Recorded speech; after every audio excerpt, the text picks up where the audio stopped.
ዮሃና ህዝቢ ኤርትራ እንቋዕ ናብ መበል 35 ዓመት መዓልቲ ናጽዕነት ኣብጽሓና እዚ ዓቢ በዓል እዩ ህዝቢ ኤርትራ በሐቂ ዮሃና ንህዝቢ ኤርትራ ዮሃና ንመንግስቲ ኤርትራ ዮሃና ንምክልኻል ኤርትራ ዮሃና ንራብዓይ ግንባር ዮሃና ንውድብና ህዝባዊ ግንባር ሓርነት ኤሪትሪያ ህግደፍ ማለት ንሕና ኤርትራውያን ኢና ዝኾነ ኤርትራዊ ልዕሊ ኤርትራዊ የለን እዚ ንዓቕሚ ኣዳም ዘይበጽሑ ዕሸል መናእሰያት ኣወዳት ኣዋልድ ኣቦታት ኣዴታት ኣስላማይ ክስታናይ ሸኽ ቀሺ ኩሉ ተሳቲፍዎ ድመጽእ መዓልቲ ናጽነት ማንም ልዕሊ ማንም ዘይረኣየሉ ማዕርነትና ንጽምብለሉ መዓልቲ ናጽነት ፍልሊና ገዲፍና ማለት እዩ ኩልኻ ኤርትራዊ እትብል መዓልቲ ናጽነት ኣብ ልብኻ ኣብ ስነ ምግባርካ ንኹሉ ኤርትራዊ ሓውኻ ብማዕረ ዮሃና ክትብል ይግባእ ግቡዩ ግዴታና እዩ ኤርትራና ንዘለዓለም ጠጠው ኢላ ክትነብር እያ ኤርትራና ዝነበረት እያ ዘላያ ዘለዓለማዊት እያ ዮሃና ንመንግስቲ ኤርትራ ንነዊሕ ዓመታት ተጨቂኑ ንነዊሕ ዓመታት ብዘይወዓሎ ተጠቂኑ ኣብዚ ሕጂ እዋን ተበፂሕ ዘሎ ጽንዓት ናይ መንግስትና በዓል ኣሜሪካ ኢደን ዳሃባሉ ደጊምና ዮሃና ሎማ ዓመት መበል 35 መዓልቲ ናጽነት ፍሉይ ዝገብሮ እቶም ኣለዉ ዝበሃሉ ዓርመሽሽ ጸላእትና ራዕ ኢሎም ኣብ ብርክና ዝወደቑሉ ስለ ዝኾነ ድርብ ዮሃና ክብል ይፈቱ ዮሃና ህዝቢ ኤርትራ ብምቕጻል ህዝቢ ሞንቶሪያል ህዝበይ ዓደይ ኣነ ከም ትፈልጡኒ ሓዊኹም ማጆር ኣብርሃ ንዓኹም ከገልግል ነዊሕ ጸኒሐ እየ ብድላይኩም ኢኹም ባዕልኹም ኢኹም ንዓይ ማጆር እለየና ትብሉና ኣልየኩም ከዓለይኩም ከለኹ ብዓቕመይ ናብ 20 ዓመት ኣብ ሓደ ምጽአኩም እየ ብሃይማኖት ብገለ ብተፈላለዩ ነርኩም ኢኹም ሕጂ መጺእና ኣሎ ድሓን ክንኣልየና ቀስ ጌርና ኣጅኹም እዞም ብፍላይ ሓደስቲ ቆለውዕ ዘለውኹም መጺኹም ዘለኹም ኣይትደናገሩ ኣይትባሃደሉ እዚ ማሕበረሰብ ኣብ ውሽጥና ዘየራዳድእ ነይሩ እቲ ቀንዲ ዘየራዳድእ ኣብ ምድርባይ ኣብ መሰል ምግሃስ ሰብነት ምትንካፍ ስለ ድመጸ እምበር ምርጫ ኣብዛ ሞንቶሪያል ከተማ በጀካይ ምርጫ ድጸውዕ ሰብ ኣሎ ኢላ ኣይፈልጥን ኣነ ካብ ድመጽእ ኣብ ነፍሲ ወከፍ 2 ዓመት ምርጫ እንዳገበርክ እየ ዝመርሓኩም ነይረ በቲ ኮንስቲቱሽን እቲ ኮንስቲቱሽን ናይ ዝማሕበር ንባዕሉ ኣባላት ኣኪበ ቪድዮ ኣለኒ ኤቪደንስ ደሊ ሰብ ኣጽዲቐ ምስ በዓል መሐመድ ወድ መምህር ያሲን ዘለዎ ዝነበርናሉ እዋን ኮንስቲቱሽን ኣጽዲቕና ኣነ ከም መራሒ ኣቦ ወንበር ኮይነ ማለት እዩ ምሳና ዘለዉ ሰባት ኣለዉ ኣነ ክብል ከለኹ ኣቦ ወንበር ስለ ድኾንኩ እየ እምበር ኣነ ማጆር ማለት ኣይኮነን ብኡ ክትወስድዎ ስለዚ ኣብ ነፍሲ ወከፍ 2 ዓመት ብምርጫ ኢና መጺና ሕጂ ምርጫ ክገብር ጸዊዐ ኣጋጣሚ ኮይኑ ግን እቶም ድዕጎርጎርና ሰባት ካልእ ሕማም ነይርዎም ድላይ ኣይነበሮም ናይ ምቕጻል ብንጹር ንሕና ድሓን ኣይንቕጽልኒና ሪዛይን ጌርና ኢና ድበሉ ሓደ ካብኦም ኤልያስ ነይሩ እወ ካልኦት ዘየድሊ ተዛረቡ ነይሮም ድሓን እቶም ወስክብሉ ዝጀመሩ ሰባት ነቲ ነገር ኣብ ካልእ ወሲዶሞ ኦኬ ዘየራዳድ መጀመርያ ሕሳብ ናይ ዝውድባ ናይዛ ኮሚኒቲ ኣሎ እወ ሕሳብ ኣነ ኣቦ ወንበር ደይፈልጦ ኣባላት ዝኸፈልዎ ኢንተርናል ኦዲት ከይገበርና ምርጫ ክንገብር ኣይንኽእልን ኢና እዚ ሓደ ውሽጣዊ ሕጋዊ ኣሰራርሓ ናይቲ ማሕበር እዩ ዋላ ነቶም ብሕጂ ትመፁ ሰባት ንበል ምርጫ ምሰካይድና ድመፁ ሰባት ኩሉ እዮም ብዘይገድስ ትሰራርሓ ከምኡ እዩ ሕሳብ ናይታ ማሕበር ምስ ተሓዚ ገንዘብ ዘሎ ምስ ማንም ዘሎ ኣብ ባንክ ዘሎ ውሽጣዊ ሽማግለ ናይ ባዕላ ኦዲት ምስ ገበረት ናይ ደገ ኦዲተራት ኣምፂኻ ይድርአ ብድሕሪ ኢኻ ምርጫ ትፅውዕ ረዲ ኢና ምስ በሉኻ ስለዚ እዚ ኣይተወደአን ሓደ ዓብ ኣርእስቲ እዩ ካልኣይ እዚ ኣብዚ ማሕበር ድካየድ ዘሎ ሓደ ንሓደ የውፅኦ ሓደ ንሓደ የእትዎ ብፍላይ እዚ ኤልያስ ዝሰደደሎ መሰጃት ኣነ ኣቦ ወንበር ዘይፈልጦ ዝኾነ መሰጅ ናይ ማሕበር ክላኻ ይግብኦን እዩ እቲ ቀንዲ ቀዳማይ ደሰሓሓበና እዚኡ ጠጠው ተብሎ ዝትህቦ ደለኻ መሰጅ ምስ ናይ ቤተ ክርስቲያን ምስ ንሱ ዝገብሮ በዓላት ፓርቲታት ክገብር ይፍትን ነይሩ ትኬት ናቱ ኣብ ደገ ይሽየጥ ኣብ ማሕበር ይሽየጥ እዚ ኮንፊውዝ ፈጢረልና እዚ ጠጠው ከተብሎ ኣለካ ኢለዮ እቲ ስራሕ ምስ ተመረፅና ብሕጋዊ ናይ ኮንስቲቱሽን ኣመራርሓ ናይታ ኮሚኒቲ ኣቦ ወንበር ምስ ተመርፀ ፅፍሒ ይህብ ተሓዚ ገንዘብ ንሚልዮን ኣነ የገይረዮ ምክንያቱም ኣነ ሓላፊ ስለ ዝኾንኩ ከምዚ ፕራይም ሚኒስተር ካናዳ ምስ ተመርፀ ወፃኢ ጉዳይ ሚኒስተር ይመርፅ ይውዝዕ ኢሚግሬሽን ኮሚሽነር ይመርፅ ኩሉ ፎሬን ሚኒስተር እቲ ኩሉ ዝገብረቱ ፕራይም ሚኒስተር እዩ እቲ ንሃና ሕጊ ናይ ኮሚኒቲ ድማ ከምኡ እዩ ንኤልያስ ኩዕሶ ከፃውት ያነ ሂበዮ እዛ ሕጂ ንቤተ ክርስቲያን ይኹን ንካልእ ሚድያ ዝጥቀመላ ደሎ ንወለዱ ኩዕሶ ዝፃወቱ ክፅዋዓላ እዚኣ ተጠቀመላ ኢለዮ እወ ሕጂ ግን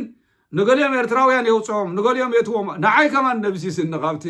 ኣቦ ወንበር ዝኣክል ደምሲስካ ኣብ ማሕበረሰብሲ ንሕና ብዙሓን ኢና ብዙሓት ክራይም እናገበርካ ብዙሓት ደኽየድ እዩ ኦኬ ሕጂ እንታይ እዩ ድኽሰሱ ሰለስተ ሰባት ኣለዉ ሕጂ ድሓን ዝንዝና ይብልኒ ቤት ፍርዲ ጉዳይና ሲቪል ኮርት ኮይዱ እዩ ብምርድዳእ ምስ ፖሊስ ብምርድዳእ ምስ ሲቲ ሞንትሪያል ብምርድዳእ ነቶም ነቲ ጠበቃታት ሒዞም ደለዉ ጉዳይ ሲቪል ኮርት ስለ ዝኾነ ንግዚኡ እዞም ህፃናት ክፃወቱ ንኸይዕፆ ተራዳድየ እዛ ናይ ኩዕሶ ተኸፊት ኣላ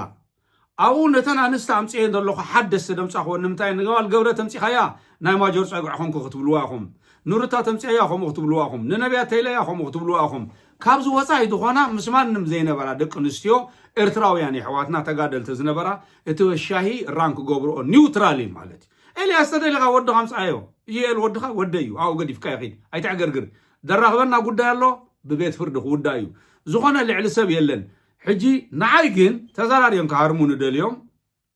እቲ ፅቡቕ ነገር ቪድዮ ኣሎ ኣብ ኢድ ፖሊስ ደኣተወ እዩ እቲ ሪፖርት ናብ ሲቪል ኮርት ተዋሂቡ ደሎ ካብ ፖሊስ ዝመፀ ቪድዮ እዩ እወ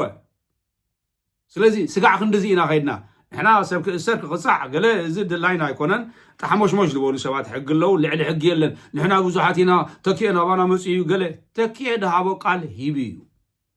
እወ ካሃርሞ ደልዩ ደርቡ ስሒትዎ ርኢና ኢና ኢሉ እዩ ተወዲ ነገር ኣብ ኢድ ፖሊስ ኣትዩ ሶ ተኪአ መፅዩ ኢሳቅ መፅዩ ገለ መለ ኣድላ ኣይኮነን ማጆር መፅዩ ሎሚ ማጆር ኣሎ ሎሚ በይሳቅ ኣሎ ፅባሕ ካልእ ይመፅእ እዚ ናይ ህዝቢ ማሕበር እዩ ኣብዚ ከተማ ኣኼባ እንዳካየድካ ኤልያስ ምስቶም ካልኦት ጉርቢና እንዳበልኩም ብዙሓት ትብልዎ ደለኹም ሰብ ሃሪንኩም ክትከዱ ትኽእሉን ኢኹም ንሰብ ወሲልኩም ክትከዱ ትኽእሉን ኢኹም ንሰብ ተፃሪፍኩም ክትከዱ ትኽእሉን ኢኹም ሰብ ሕጊ ደይምፍላጥ ሕጊ ክትጉዕፅፅ ኣይትኽእልን ኢኻ ይመስለካ ከምኡ ድበሃል የለን ኣብዚ ከተማ ዘለካ ህዝቢ ደቅኹም ኣምፅዎም ይፃወቱ እቲ ሰላም ቀስ እንዳበለ ክመፅ እዩ እቶም ቆልዑ ይፃወቱ ተወሰኑ ሰባት ኣብኡ ነቲ ኩዕሶ ክካይድዎ ገይረ ኣለኹ ስለምንታይ ኣነ እንድሕር ከፃወት መፅአ ኤልያስ እንድሕር መፅኡ አንቺ መንቺ ከይመፅእ እንድሕር ኣብኡ ተሰሓሒብና ንባዕሉ እቲ ኮሚኒቲ ክዕፆ እዩ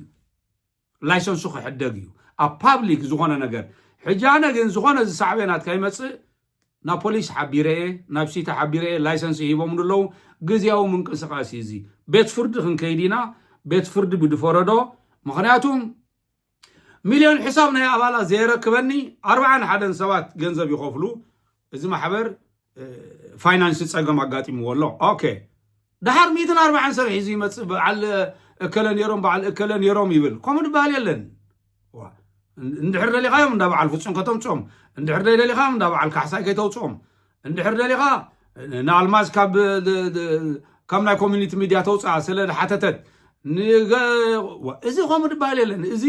ዝኾነ ኤርትራዊ ልዕሊ ኤርትራዊ የለን ኣነ ዋላ ኣቦ ወንበር እንየ ናይዚ ማሕበር እወ ስጋብ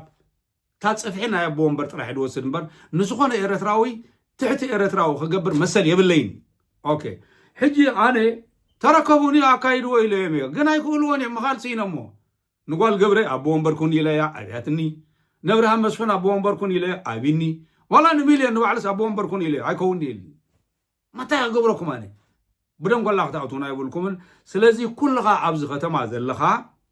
እዚ ማሕበረሰብ ክኽፈት እዩ ጉዳይ ናይ ማሕበረሰብ ናብ ኮርት ሲቪል ኮርት ከይዲ እዩ ዝኾነ ሰብ ዋላ ኣብቲ ተኣኪቡ ምርጫ ይግበር ገለ ይግበር ኣይሰርሕን እዩ اندحي ابزخونه بوتا خيدم مرچا غيروم هم از كوميونيتي تزاريبهم انذر كوميونيتي اب اونديجي كودنج كنبر زي كل محبر مالتي زي اغفلطوا بوانا سلازي حنفشفش كتع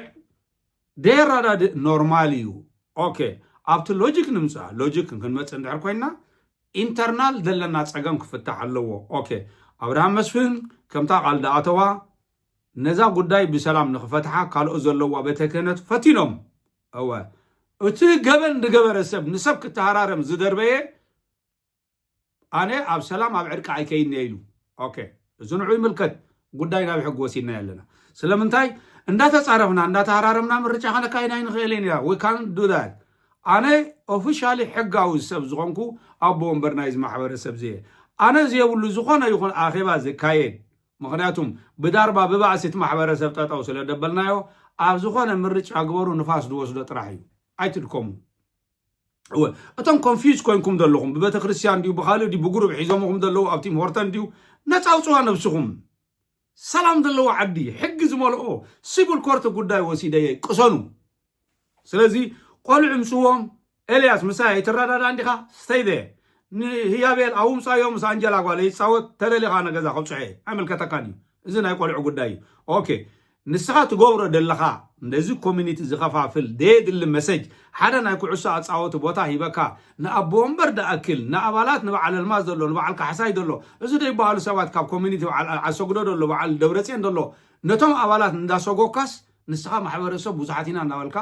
ምስ ሰብ ወስድ ብሉ ዳሃርሙ ሰባት ኮንካ ማሕበረሰብ ከተካይ ጽዕና ኣለኻ ኣይከይድን እዩ ኦልሬዲ ደብዳቤ ተዋሂብካ እዩ ክትጥንቀቕ ኣይተጠንቀቕካን እዚ ወዲ ተጠው መባል ኣብኒ ኢለዮም ጉዳይካ ናብ ቤት ፍርዲ ኸይድ እዩ ጉዳይ ቤት ፍርዲ ንዓኻ ክስረካ ይኮንኩና ቤት ፍርዲ ወስደካ ኣለኹ ካብቲ ትገብሮ ደለኻ ናይ ሆስቲሊቲ ነዚ ማሕበር ምክፍፋል ነዚ ህዝቢ ትገብሮ ደለኻ ኣዳውካ ጠጠው ንኸተብል እዩ ክትውሰድ ኢኻ እወ ካልኦት ኣለዉ ካልኦት ክልተ ዝኸድለው ሕፅር ኣቢለናቱ ክገልፅ ስለ ዝደለኹ እየ ብብዝሓት ንሱ እቲ ሸዋሸራ ድገብር ደሎ ስለዚ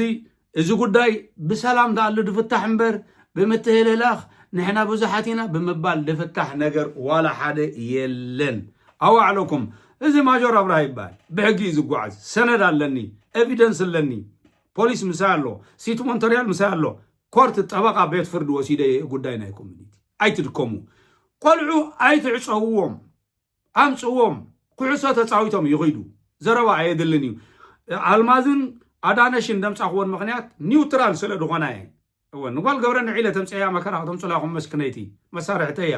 ልዕለይ ተገልግል ሰብያ ግደፍዎ ሊበር ኣሎን ተኪዮ ግደፍዎ ኣይፀውዕዎ ድኾና ኼባ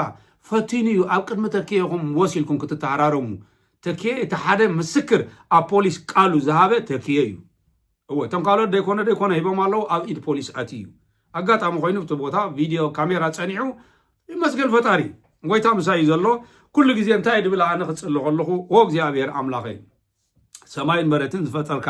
ሓይሊ ፀላእተ ያምክን ሓሩጭን ሓሙኽሽትን ሓመድን ሓሰር ንፋይን ብንፋስ ከም ዝብተን ኮታ ሓይሊ ፀላእተይ ሓሳቦምን ኣእምሮኦምን ሓይሎምን በትን እየ ድብል በቲንዎ ኸ ስለዚ ናብ ቤት ፍርዲ ኸይዲ ጉዳይና ደቁኹም ኣምፅዎም ሕንፍሽፍሽ ኣይግበረልኩም ኣብ ርእስኹም እዚ ማሕበር ናይ ህዝቢ እዩ ፅባሕዲ ድሕር ፅባሕዲ ኣነ ብሕጋዊ መንገዲ ነዚ ማሕበር ከረክበኩም እየ